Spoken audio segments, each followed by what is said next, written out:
మీరు ప్రతిభ ఉన్నవారే, కానీ సరిగ్గా అదృష్టం తలుపు తట్టినప్పుడు ఎందుకు వణికిపోతున్నారు? మీ చేతిలోని విజయం ఎందుకు జారిపోతుంది?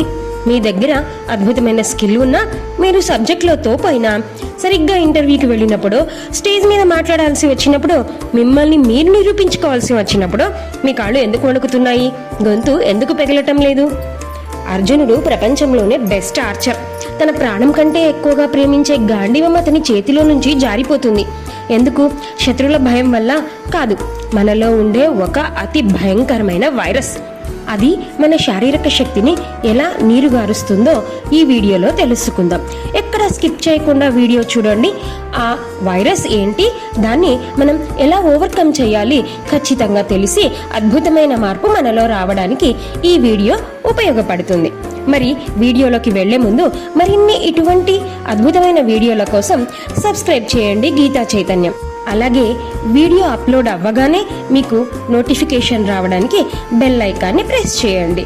మరిన్ని ఇటువంటి వీడియోలు మీ వారందరికీ ఉపయోగపడతాయి. మరి మనం ఈ వీడియోలోకి వెళ్దాం.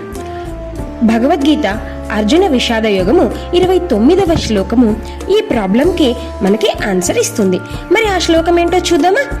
వేపదుశ్చ శరీరే మే రోమహర్షశ్చ జాయతే గాంధీవం శ్రంసతే హస్తాత్వక్షైవ పరిదహ్యతే. అంటే అర్జునుడు ఏమంటున్నాడో తెలుసా? కృష్ణ, నా శరీరం వణుకుతోంది, గగుర్పాటు కలుగుతోంది, నా చేతి నుంచి గాంధీవం జారిపోతుంది, మరియు నా చర్మమంతా మంటలు పుడుతున్నాయి అంటున్నాడు. ఇక్కడ అర్జునుడు చెప్పిన లక్షణాలను అండర్ ఎస్టిమేట్ చేయకండి. దీని వెనుక ఉన్న లాజిక్ ఏంటో తెలుసా? The psychology of collapse.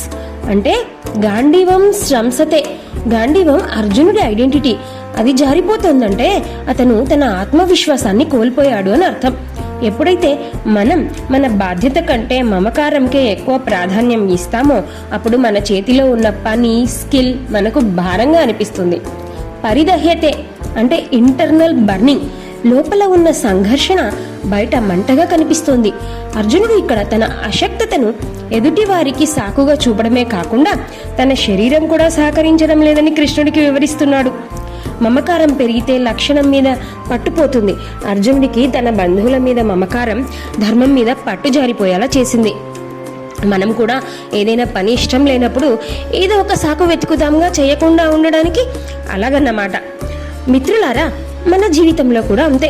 మనం ఏదైనా తప్పు చేస్తున్నప్పుడు లేదా బాధ్యత నుండి పారిపోవాలి అనుకున్నప్పుడు శరీరం మనకు రకరకాల సాకులు చెబుతుందిగా. నాకు ఒంట్లో బాలేదు, టెన్షన్గా ఉంది అని. అలాగే అర్జునుడి లాంటి మహావీరుడే తన గాంధీవాన్ని జారవిడుచుకున్నాడు. మమకారం ఎంత శక్తివంతమైనదో అర్థం చేసుకోండి. అది మీ మేధస్సును, మీ నైపుణ్యాన్ని నిశ్చేష్టులను చేస్తుంది. గుర్తుంచుకోండి, పని పట్ల క్లారిటీ లేకపోతే చేతిలో ఉన్న పవర్, స్కిల్ ఏది కూడా పని చేయదు. అలాగే ఈ సమస్య నుంచి బయటపడడానికి కృష్ణుడు ఏం చెప్పాడో మనం తర్వాత శ్లోకాలలో చూద్దాం. కాబట్టి గీతా చైతన్యం నుంచి వచ్చే ప్రతి శ్లోకాన్ని ఖచ్చితంగా చూడండి, మనకు అన్నింటికీ ఆన్సర్ దొరుకుతుంది. కానీ ఈ సమస్య నుంచి బయటపడడానికి ఒక్క అఫర్మేషన్ ప్రాక్టీస్ చేద్దాం ఈ రోజు నుంచి. నా శక్తి నా చేతుల్లో లేదు, నా నిశ్చలమైన మనసులో ఉంది. నేను మమకారానికి లొంగి నా లక్ష్యాన్ని జారవిడవను. నా బాధ్యతను నిర్వహించే ధైర్యం నాలో ఉంది. అర్జునుడు ఇక్కడ పూర్తి నిస్సహాయ స్థితిలో ఉన్నాడు.